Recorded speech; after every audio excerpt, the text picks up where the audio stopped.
guys, I want you guys to give Julie Dombo a warm welcome here at Heights.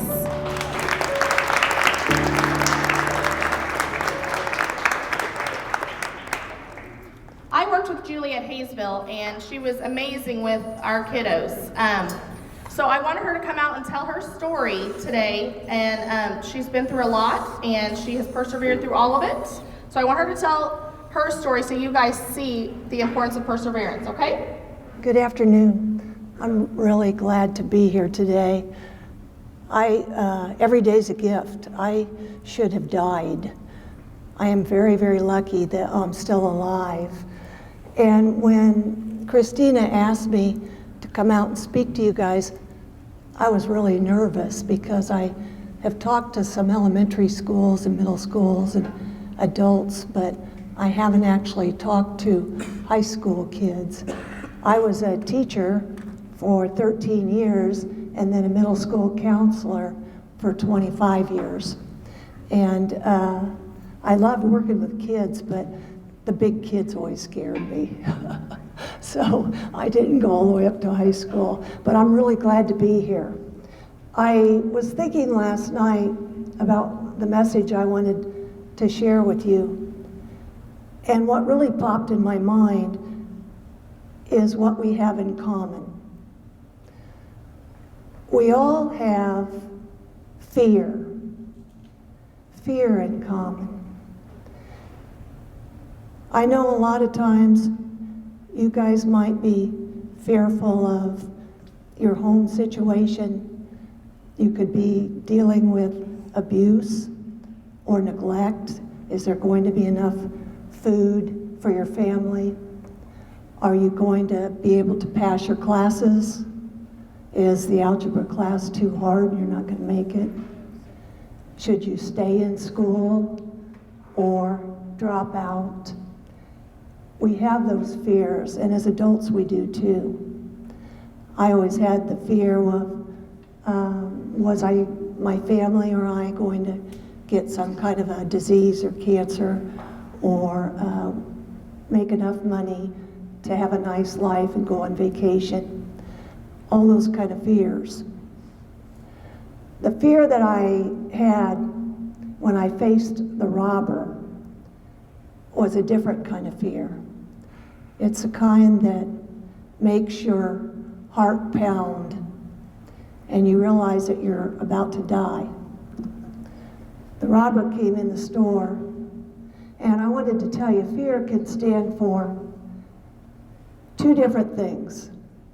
It could stand for forget everything and run. Just run away from your problems. Don't try to solve them. Just run. Run away from school, run away from parents, run away from whatever's in your life. But fear can also stand for face everything and rise. And that's what I did that day. And that's what I hope that you guys are doing every day. When you have that fear factor, you are rising to the occasion and trying to overcome your fear. When I went into that store thinking I was just going to get my phone fixed, I didn't realize there was a robber in there. And when he confronted me, I was as close as me to you. Can you stand up for me and be my helper? Right here. And he actually, when he pulled the gun on me, he was waving it in his hand, and he held it up toward my chest, and he actually had to take a step back because we were so close. And as he held the gun up, I knew he was aiming for my chest, and I was going to die. He said he told the police he had to kill me because I was going to identify him, and he had a girlfriend and 3 kids, and he was just trying to provide for his family by robbing stores. That really bothered me. And he thought nothing of my life that day. As he aimed for my chest to shoot me, I jerked sideways, and one of the bullets went into my shoulder and into my back, a few inches from my backbone, or I would have been paralyzed from the waist down. The other bullet shattered my right arm, and there's a plate in there now, and it broke up and went into my torso, and it nicked my lung. I knew I was hurt really bad, so I balled up and knew I had to stay calm because I thought I was going to die. The two young clerks ran out the back door, the robber ran out the front door, and I was all by myself. And I laid on that floor looking at the blood and thinking, I'm going to die right here. I'm going to bleed to death right here. I'm never going to see my husband. I'm never going to see my daughter, my family. And then after a couple of minutes, because nobody was coming in the store, they were all scared that somebody might still be in there. And after a couple of minutes, I realized I had been shot twice, and it felt just like a red hot poker going through your chest. Burning hot poker. I really hope that none of you guys have or ever will be shot. But when I realized I was still alive and I had a chance, I bowled up until the ambulance got there. And they were able to get me to the ER at Wesley. As I rolled in there, they said I was the calmest person they ever saw who was hurt that bad. But I was just trying to stay alive. And when they put me under to operate on me, I thought I was going to be okay. But I woke up 7 days later from a coma, and my hands and feet were dark red. I couldn't talk because I had a double vent going down my throat. I couldn't move my hands because they were all bandaged up. My legs were all bandaged. I didn't know why. And then they broke the news to me that in the ER, the bullet that nicked the lung burst, and blood came out of all my orifices. And they had to open me back up. I got this giant scar on my back. And they had to take out my right lung and sew me back up. And my body was shutting down. The kidneys, the lungs, everything was shutting down. So they had to give me a medicine to save the core. The medicine is called something like Levophed, but its nickname is Leave 'em Dead, because they don't give you that medicine unless they know that you're going to die. The medicine saved my core, but it cut off the blood supply to my hands and feet. So when I woke up from the coma, my sister had to break the news to me that I was going to have my hands and feet amputated. So then I had to wait another 21 days and go to another hospital because they had to stabilize me. And I was on kidney dialysis. I had a stomach feeding tube. I had the double vent going down my mouth. I still couldn't talk. And they wheeled me into an operating room to cut off my hands and feet. I had a lot of fear. My daughter had fear, my husband had fear, my sister, my family, my friends. Nobody could see me because I was hurt too bad. So on about day 30 in the hospital is when they amputated. Still wrapped up, still can't talk. I waited in that hospital for another 74 days while I healed up, and I had to learn how to get up on these sockets that are on my legs. It's like stilts. I'm walking on stilts all day. I'm really glad to have them, but they're painful. Every day I have pain.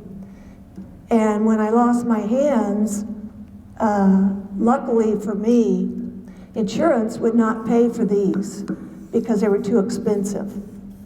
They wanted to just give me a couple pair of body-powered hooks that kind of looked like Edward Scissorhands to me. And every time they put them on me, I would get teary-eyed. But luckily for me, there was a really nice man named Mark Holden that saw my story. And he and his wife bought these hands for me. And so I'm able to have them and do things with them. So I felt real lucky on that. So after 114 days in 3 hospitals, I was finally sent home. And I was so weak, I could just lay on the couch and practice with a walker every day at trying to stay up on these stilts and trying to learn how to run these hands, because the same muscle that turns it is the same one that opens it. So I have to really think about what I'm doing and whether or not they're going to open or close. They take tons of practice. Like right now, I want it to open. I have to relax, and it will slowly open and close. This one's a little bit better, but I'm holding the mic. But this one with the turning hand, I could pick things up better with it. I also, there it goes. I also have an electronic hook, and the hook allows me to pick things up off the floor that are real tiny, because these hands are at the wrong angle. Like, put your book down. If I have to pick something off the floor, you guys would just reach over and pick it up. I have to balance on these stilts and lean over and keep my balance.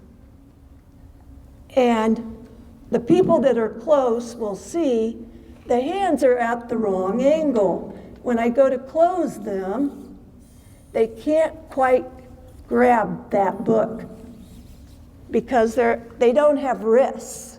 You guys have wrists. And the same thing happens when I hold a fork or a spoon to eat and I dip it and bring it up. It's at the wrong angle because your wrist turns when you go to eat. So be very thankful for what God gave you. We have a miraculous body. Oh, gotta do the hook. Okay. This unscrews just like this, and then the hook screws in. This is heavy. Yeah, they're heavy. The hands weigh about 3 pounds each. That's heavy. Now we'll practice the hook. That's why I want you to be up front. See? You wouldn't want to put your finger in that because Now I want to. it's real tight. I'm practicing slowly closing it, but it can hurt. But it also can pick things up better. Let's see if I get this book. I picked up a pencil at elementary school. And see, I could pick that up a lot better. I don't know about that paper, but I'll try. Let's see if I pick a piece of paper up. I have to get the hook kind of under it, grab it, and there we go. See how I sometimes can't let go. Let's see, I didn't tear your paper, luckily. I was done already. Oh, good. So I change out, depending upon what job I'm doing, on whether or not I'm going to use this hook or the hand. And they both rotate. I'm trying to get this one to rotate right now. My friend John, who's helping me today, he's one of my best friends. He and I started teaching at Blessed Sacrament way back in 1980, before any of you guys were born. And when I came out of the hospital, John became one of my main helpers. He came out to the house every Sunday for 5 hours so my husband could get a break and go golfing. So John and I have gotten to know each other even better as friends. than as teachers that work together. And he comes around and helps me out with this. But he knows, and he's seen me when I could hardly do anything. And he practiced these hands and hooked with me. We practiced picking up chips and salsa and trying to dip it and get it to my mouth and let go. And sometimes it didn't cooperate. It would crush it and it wouldn't quite let go. And I always think if I talk to it, it does it better. Let go. Let go. Let go. There you go. So I'm still working on that. Shut. What that is, people think that my brain is making these moves, but it's not. It's your wrist muscle. Close your fist and hold it straight out. And move your ball of your hand straight up. That's what opens it, straight up. Then move it straight down. That's what closes it. Up, down. I'm just taking my wrist and going up, down. And so I have to distinguish the turning one is also up and down. I just have to figure out a slight little difference. So these hands are pretty miraculous. And so are the legs that I'm able to walk. I can't run because when you run, you bend your ankles. And when you go up and down stairs, you bend your ankles.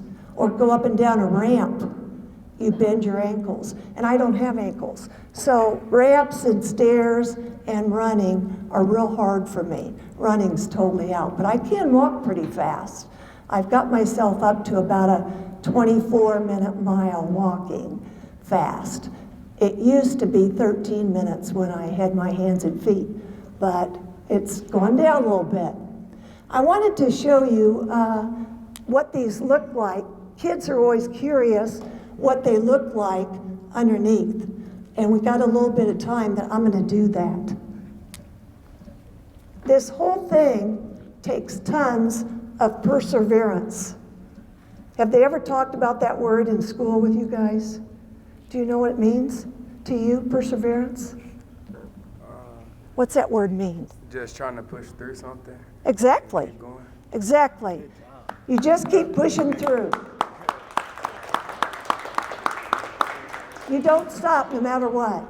Because every day when we wake up and get out of bed, we get to decide an optimist versus a pessimist. Have you heard those words? Optimist, pessimist. An optimist is someone who looks at the glass half full. A pessimist is someone who looks at their glass half empty. And if you think in your life, the optimists are the ones that are always trying to cheer you on and say, you could do this. Come on, let's have fun. The pessimist is the one that says, woe is me, my life sucks, I've got it so bad. That would be a pessimist. And when I wake up every day, you know, I go to bed with no hands and feet naturally, and there's a wheelchair sitting right there that I gotta get up in the wheelchair and roll into the bathroom or the living room, wherever I'm going, and put my hands and feet on for the day. And so when I'm laying there in bed, there's a lot of days when I just don't even feel like getting up. I just want to pull that cover over my head and give up and say, I'm just going to stay in bed today. But I know in order to get on with my life, I've got to keep persevering. I was a real positive person as a teacher and a counselor. And I was at Hayesville Middle School, and there were a lot of really bad home lives out there. A lot of problems, parents that were using crystal meth, parents that were doing cocaine, lots of marijuana.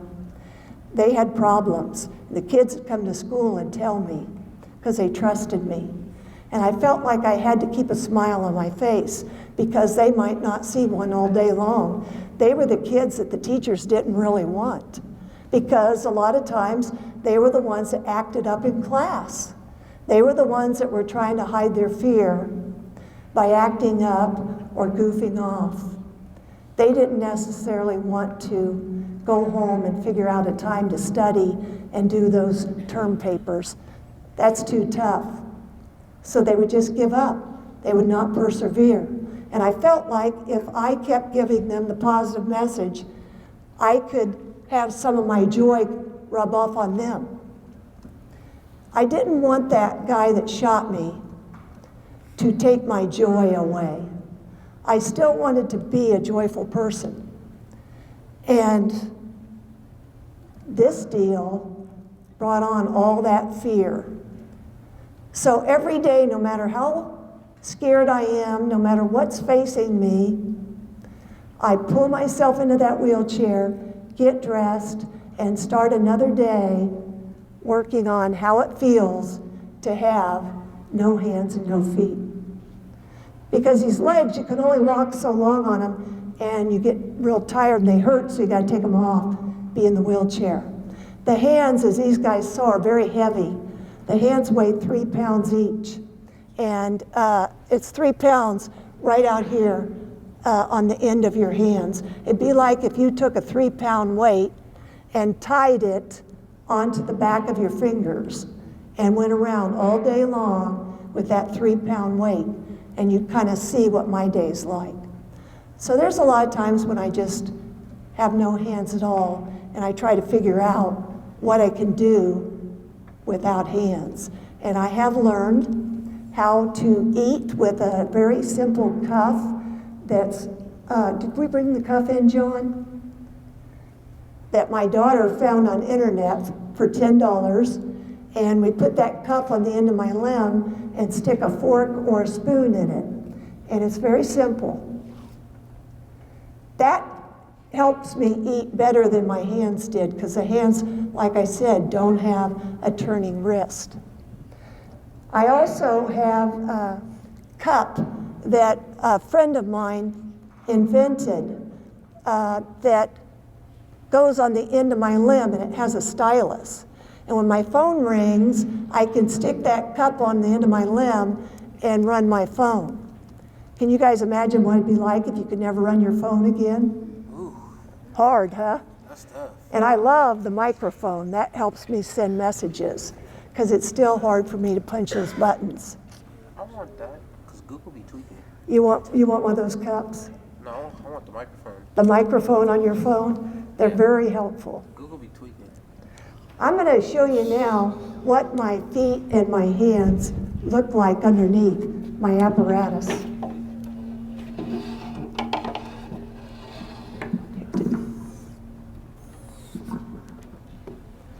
Your chairs are tall.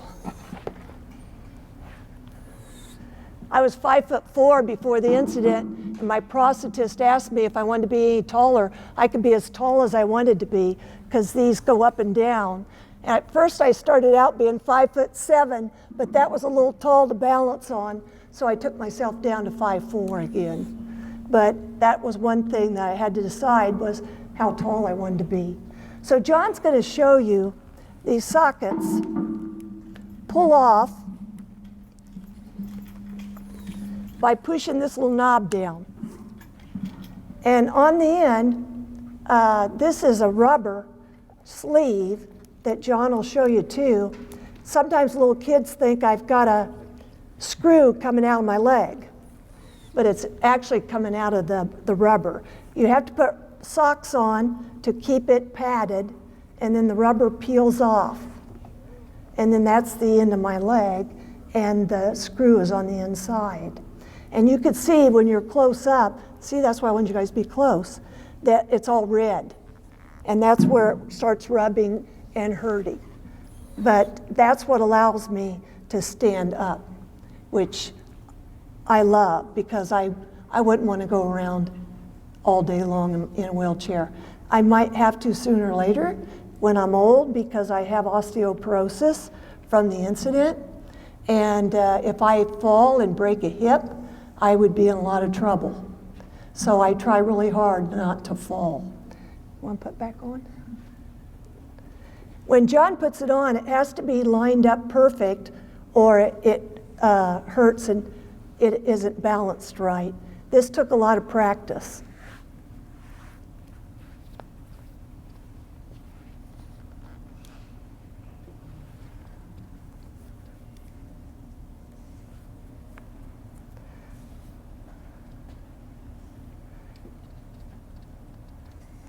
Now, the hard part will be, I have to stand up on this, and I didn't realize being up on this chair, that's gonna be really tough to do.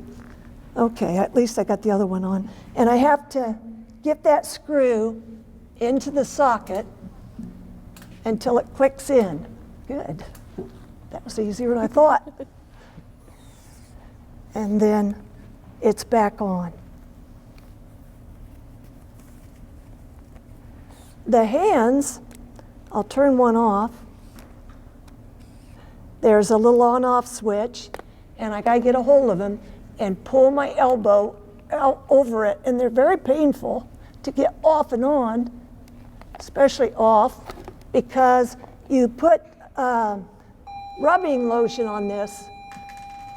Is that the bell to go? No, we're fine. Okay. We have 2 tutorials. You put the rubbing alcohol on it to make it real slick, and it suctions into the hands, and it dries up, and then the little electrodes work in it.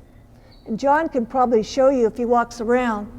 I don't want to pass the hand around because somebody could accidentally drop it, and they are worth a lot of money that I can't afford to get a new one. But he can show you there's little yellow electrodes inside it. And that's what that wrist muscle is of up and down, where my wrist muscle is going up and down. And that's what makes it move. And then some of you guys can see there's a big long line here of stitches. That's where the bullet went in right here and shattered this bone. So there's a whole plate in there holding that arm together.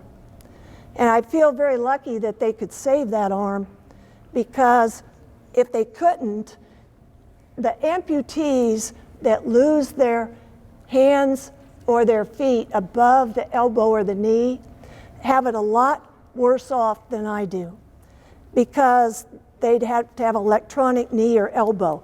The bullet went in right there and shattered that whole bone, and then went into my chest right here when I turned. That's kind of how it went. And there's a bigger hole on the shoulder one, but I can't quite see that. Here's what it looks like. So I was very, very lucky in many ways. There's the bullet hole. Yeah. I kind of feel like Frankenstein. If you saw the one on my back, it's even better. There it is. Is your wrist and you bend it like that? No, it doesn't bend, see? But you see the muscle? See, that's the muscle that makes it move. And if I would have lost it up here, I would have lost that muscle.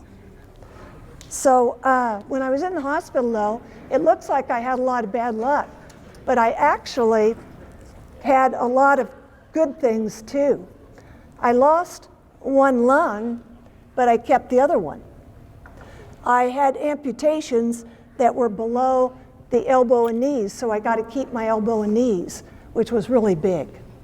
I had kidney dialysis. I don't know if you have any parents or grandparents on kidney dialysis, and they have to go in and be hooked to a machine 2 or 3 times a week. They thought I'd be on kidney dialysis my whole life, and my body, miraculously, the kidneys regenerated. They grew back. So I got off the kidney dialysis. I got off the feeding tube. They thought I'd have to have an oxygen tank everywhere I went because I only had the one lung. But luckily, I was healthy enough that my one lung could take over. They had to do a double vent down my throat. And they didn't think I'd ever be able to talk again because the vent stretches your vocal cords. Luckily, they came back. My voice is kind of raspy, but at least it came back. So I feel really, really lucky in many days, but it took a lot of hard work and perseverance. And it took me facing that fear and trying to rise above it. I had to rise above my fear. And I'm hoping that all of you guys can also.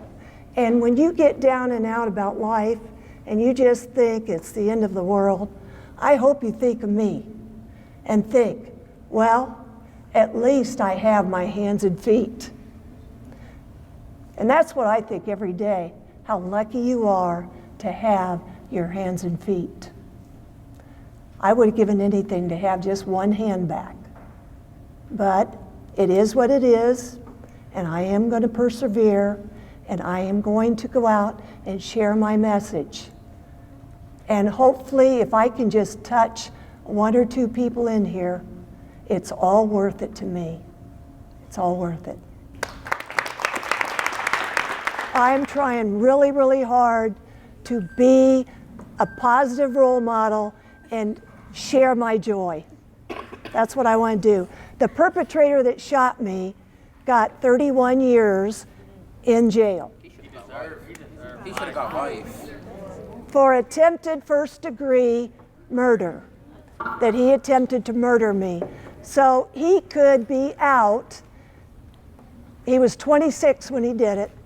He could be out sometime by 50 years old.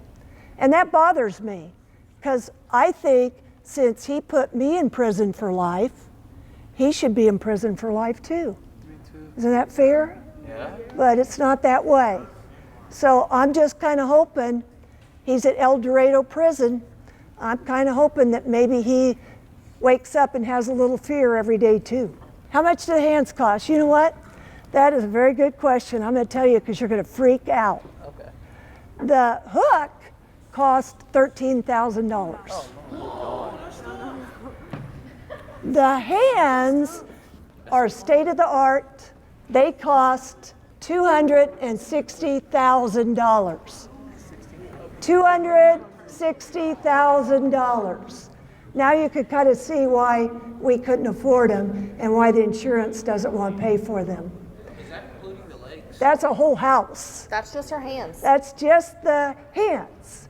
Just the hands. The legs cost $13,000. So they were a bargain.